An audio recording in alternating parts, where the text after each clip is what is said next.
Eu mesmo fico acanhado de saber, de não saber por que estou sendo tão paparicado assim, né? Mas eu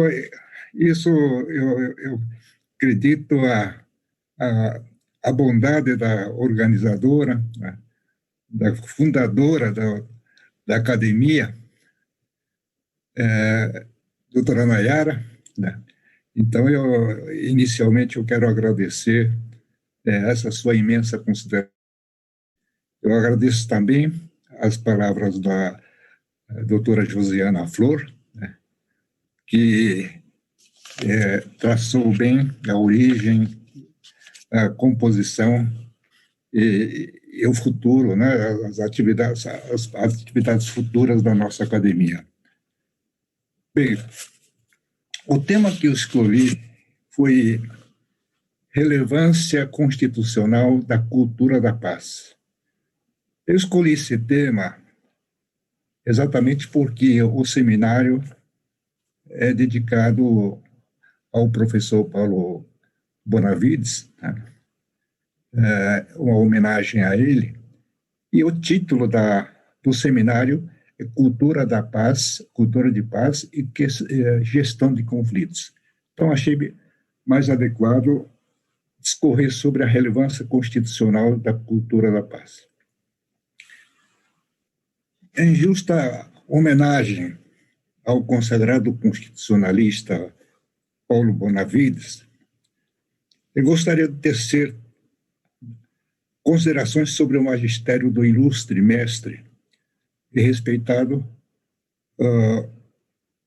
consagrado constitucionalista, o princípio por ele defendido, princípio constitucional do direito à paz.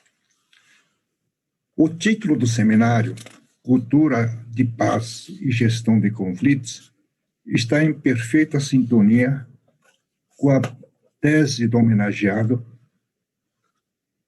no teor de que a nossa Constituição Federal consagra o direito à paz como direito fundamental e como supremo direito da humanidade.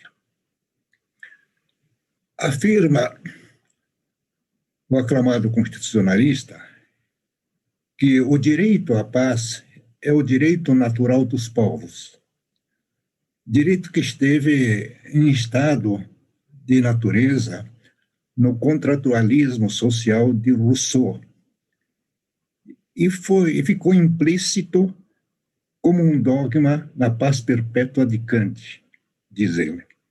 E acrescenta o mestre: direito à paz, sim, mas paz em sua dimensão perene, à sombra daquele filósofo, paz em seu caráter global, em sua feição agregativa de solidariedade, em seu plano harmonizador de todas as etnias, de todas as culturas, de todos os sistemas, de todas as crenças, e que a fé e a dignidade do homem propugnam, reivindicam e sancionam. Paz, portanto, diz ele, em seu sentido mais profundo, perpassado de valores domiciliados na alma da humanidade. Valores providos de inviolável força legitimadora, única capaz de construir a sociedade da justiça, que é fim e regra para o estabelecimento da ordem, da liberdade e do bem comum na convivência universal. Sustenta mais o mestre Paulo Bonavides que a nossa Carta Política consagrou o direito à paz como princípio constitucional, com força de direito fundamental, conforme é demonstrado pelo artigo 4º, inciso 6º, que inscreveu o direito da defesa da paz como princípio que rege o país no âmbito de suas relações internacionais. No 9º Congresso Ibero-Americano de Direito Constitucional, realizado em Curitiba, o professor Paulo Bonavides proferiu conferência em que sustentou essas ideias, elevando o direito à paz à categoria de direito fundamental da quinta geração, ou dimensão. E o plenário dessa Assembleia de Juristas da América Latina e da Europa aprovou por aclamação a carta em que foi reconhecida a dignidade teórica de um direito e de um princípio constitucional.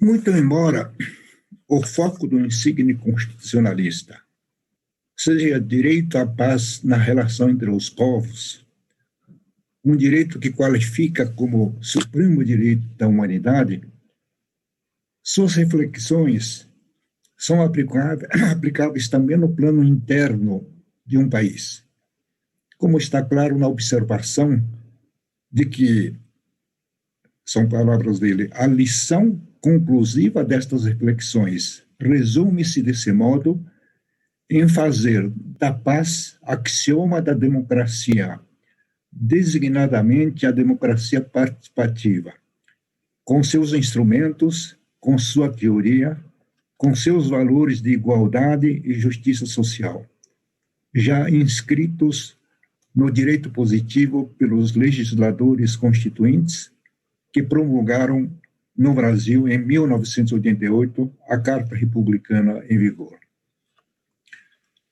Feitas essas considerações, essas anotações do magistério do professor Paulo Bonavides, vou me permitir, apoiado nele, tecer algumas considerações sobre a relevância constitucional da solução pacífica dos conflitos que ocorrem num país. A paz, no âmbito interno de um país, é resultado certamente da convivência pacífica entre os seus cidadãos.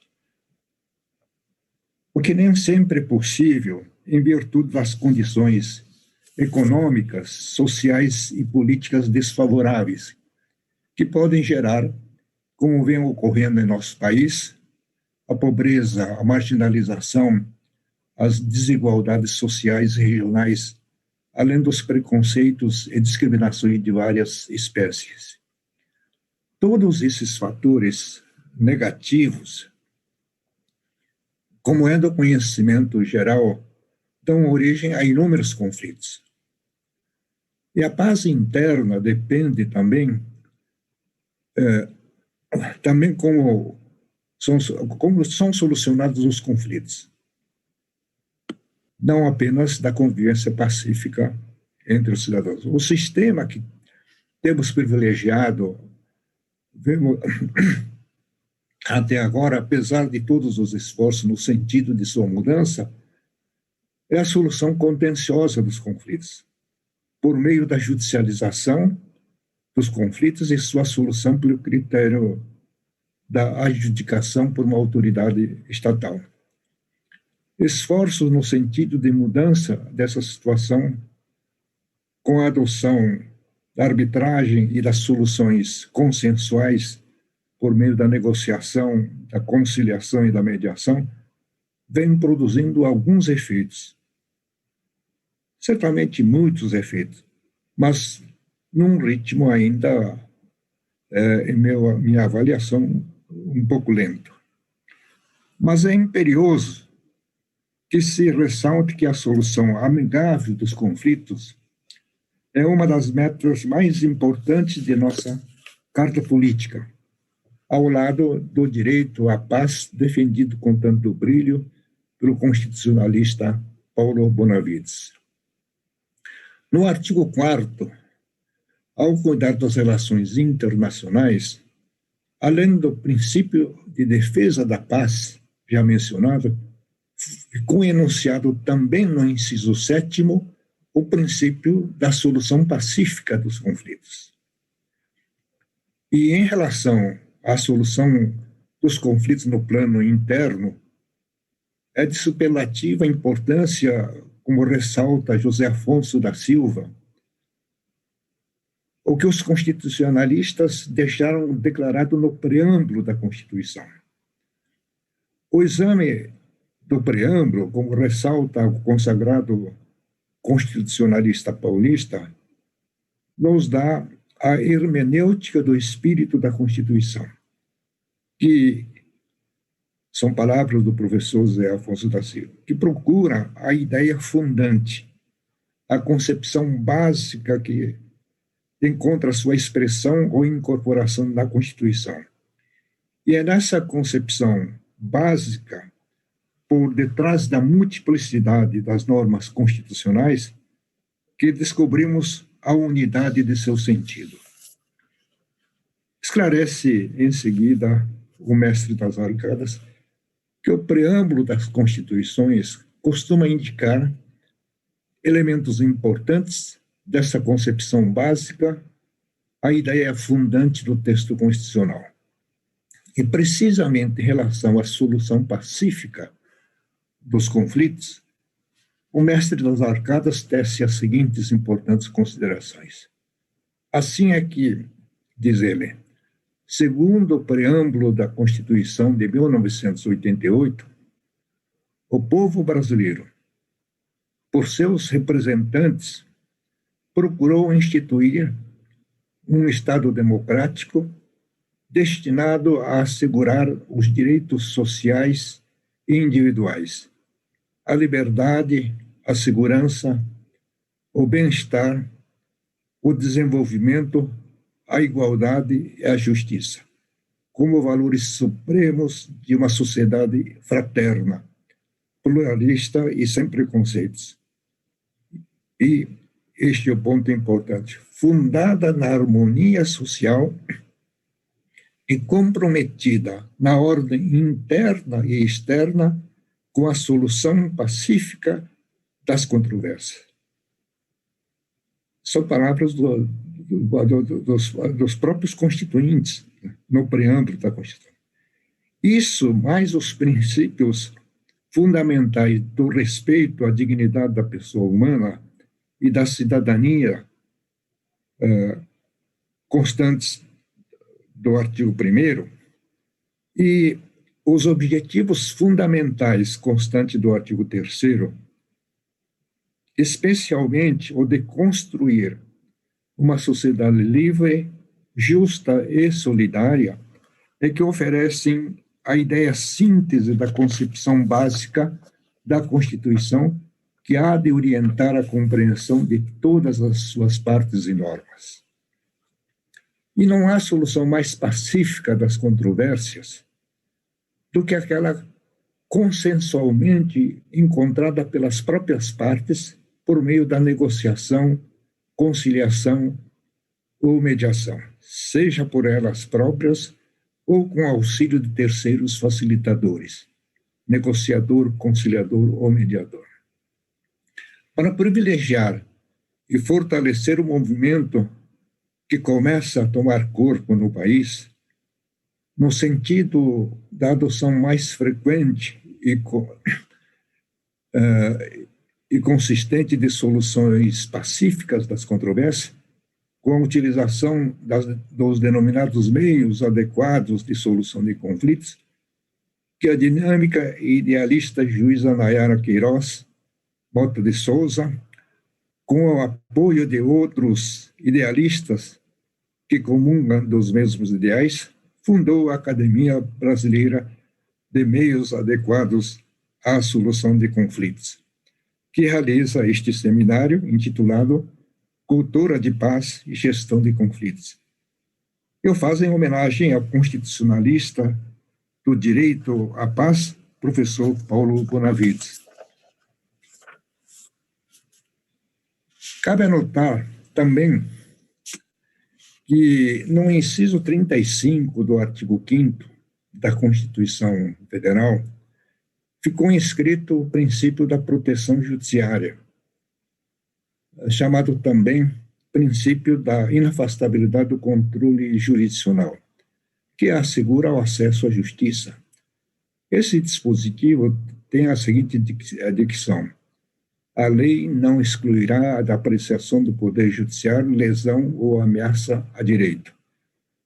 Analisando o dispositivo da Constituição de 1946, que tinha redação similar ao texto atual, com apoio nos magistérios de Frederico Marques e Ada Pellegrini, sustentamos em nossa dissertação de mestrado que o conteúdo do princípio explicitado nessa norma é a garantia de justiça, a abranger não apenas o âmbito processual, como também o substancial, com o que ficaria bem claro que o texto constitucional não se explica como mera constitucionalização do direito abstrato de ação.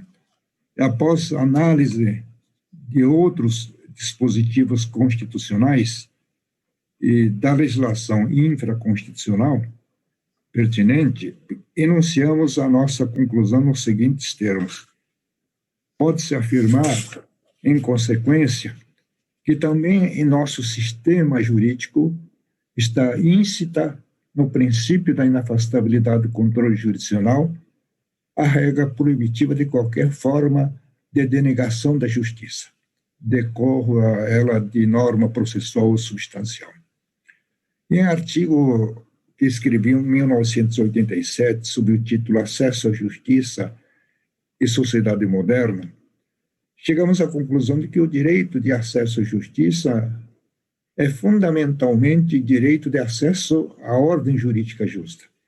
E sustentamos que, para se atingir esse ideal, há necessidade, entre outras, das seguintes providências: constante pesquisa interdisciplinar para o pleno conhecimento da sociedade e dos conflitos que nela ocorrem, organizando-se o sistema de justiça com adequação à natureza deles, não se podendo pensar apenas no sistema de resolução dos conflitos através da adjudicação da solução pela autoridade estatal, incumbindo ao Estado o oferecimento também dos chamados meios consensuais de solução de conflitos, como conciliação e a mediação.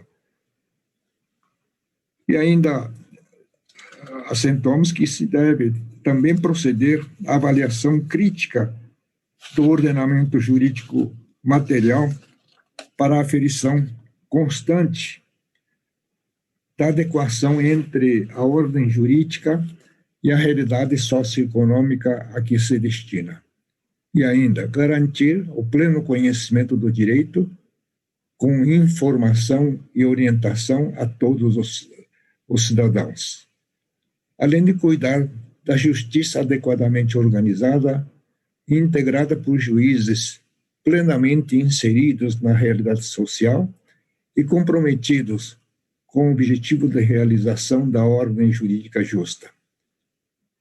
E pré-ordenação de instrumentos processuais capazes de promover a efetiva tutela de direitos. E, por fim, promover a remoção de todos os obstáculos que se anteponham à efetiva realização do acesso à justiça com essas características, ou seja, acesso à ordem jurídica justa.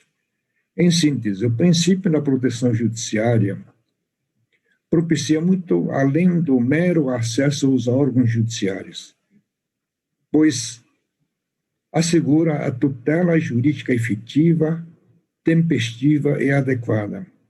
Enfim, ressalto que isso permite o acesso ao que eu chamo de acesso à ordem jurídica justa, seja pelo critério da solução adjudicada dos conflitos, seja por outros mecanismos, em especial da solução consensual. O requisito da adequação torna imperativa a adoção, inclusive pelo Poder Judiciário, de todos os mecanismos que propiciem a solução adequada à natureza dos conflitos e às peculiaridades das partes neles envolvidas. não se limitando à solução adjudicada por meio de sentença. É sabido que há conflitos que envolvem pessoas em contato permanente, como nas relações jurídicas que têm duração no tempo, como nas relações de família, de vizinhança, de locação, de fornecimento de matéria-prima ou de componentes e outras, das quais é importante que a solução dos conflitos seja feita com a preservação do relacionamento das partes envolvidas. E para essas controvérsias, a negociação, a conciliação e a mediação são mais adequadas que a solução imperativa da autoridade estatal por meio de sentença.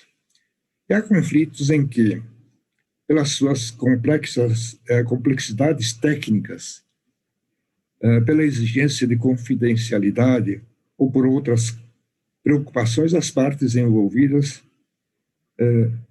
preferem evitar as incertezas de uma disputa judicial.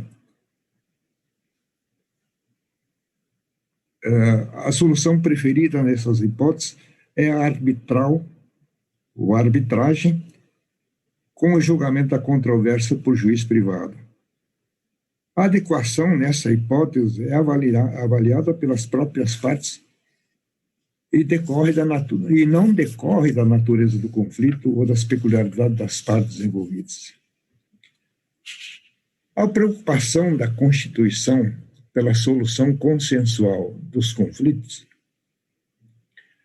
encontramos também no artigo 98, inciso 1, que alude expressamente à conciliação. E no artigo 98, inciso 2, que menciona a justiça de paz, com possibilidade de lhe conferir atribuições conciliatórias. Fato que até agora não aconteceu, mas a Constituição prevê pelo menos essa possibilidade. Mas a par da expressa alusão no preâmbulo à solução pacífica dos conflitos, são os dispositivos que explicitam os princípios fundamentais da Constituição, em especial os que mencionam a dignidade da pessoa humana e a cidadania como fundamentos da República Federativa do Brasil e a construção de uma sociedade livre, justa e solidária como seus objetivos fundamentais, que dão suporte, em minha avaliação, à interpretação do princípio do acesso à justiça, como propiciador do acesso à ordem jurídica justa, e reforçam a constatação de que a cultura da paz tem efetivamente relevância constitucional. Acolhendo essa inteligência do princípio da proteção judiciária e com fundamento no artigo 103b, parágrafo 4º, inciso 2º, inciso 2, e artigo 37 da Constituição Federal, em novembro de 2010, o Conselho Nacional de Justiça, sob a presidência do ministro César Peluso, editou a Resolução 125 para instituir, em nível nacional, a política judiciária nacional de tratamento adequado de conflito de interesse, tornando obrigatório o oferecimento pelos órgãos judiciários de todos os mecanismos adequados de solução de controvérsias, em especial dos meios consensuais, que são a negociação, a mediação e a conciliação. E o oferecimento também, este é um ponto que eu reputo extremamente importante, oferecimento também do serviço de orientação e informação, ou seja, assistência jurídica integral e gratuita aos jurisdicionados necessitados, como determina o inciso 74 do artigo 5º da Constituição, que confere o acesso à justiça, à dimensão acima defendida. Este ponto, às vezes, eu encontro uma certa dúvida por parte do auditório quando afirmo que, inclusive ao Poder Judiciário, mas a outros órgãos do sistema de justiça, cabe não somente a solução de conflitos, mas também atender esse direito dos cidadãos de ter uma informação e orientação a respeito das coisas jurídicas que eles, às vezes, não entendem, e com razão, porque o índice de analfabetismo absoluto que nós temos hoje é superior a 12 ou 13% da população.